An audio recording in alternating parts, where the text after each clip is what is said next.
All right, hey everybody, it is Tony and I am back. I have 3 TTMs for you today. The first one is a Hockey Hall of Famer, and it is none other than Mr. Chris Chelios. This is the second time that I have sent to Chris. First time I came up empty-handed because I sent to a private address, and from my experience, it looks like that he prefers to sign mail when it goes to the United Center where he can pick it up, or the Blackhawks send it to him, or whatever the case is. But happy to get Chris Chelios back. Both these cards came from Matt Bowler, and I did have a brief interaction with Chris Chelios a few years ago when his son played hockey at Michigan State. They had come down to Notre Dame, and he was the TV broadcasters wanted to interview Chris, and so he obliged and came up to the broadcast booth, and that's where I had met him. Very brief interaction, very nice guy, and happy to finally get his autograph. The next one comes from McNeese State Hall of Famer Ray Fontenot.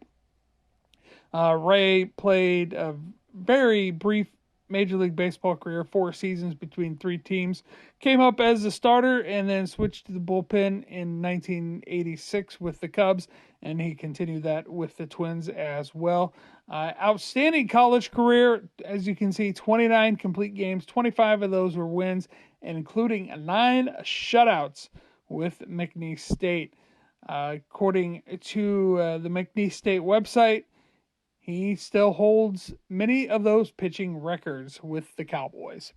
Now it's on to my next one, and it comes from San Diego Chargers Hall of Famer Gary Garrison. He is also a member of the Chargers 50th anniversary team. I don't believe the Chargers actually call it the Chargers Hall of Fame, but could be wrong. Brandon Stebbins, you can correct me on that one. Garrison, outstanding NFL career, AFL career as well. Drafted by the Chargers in the first round of the AFL draft. Also was chosen in the NFL draft, but he chose the AFL route.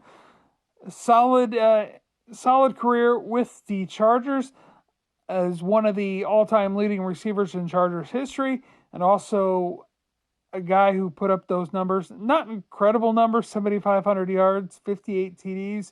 I mean, by today's standards, that's like 3 seasons in the league. But one of the Chargers' all-time leading receivers behind Kellen Winslow and Bambi, Lance Allworth. That's his name. I was blanking on it for a hot second.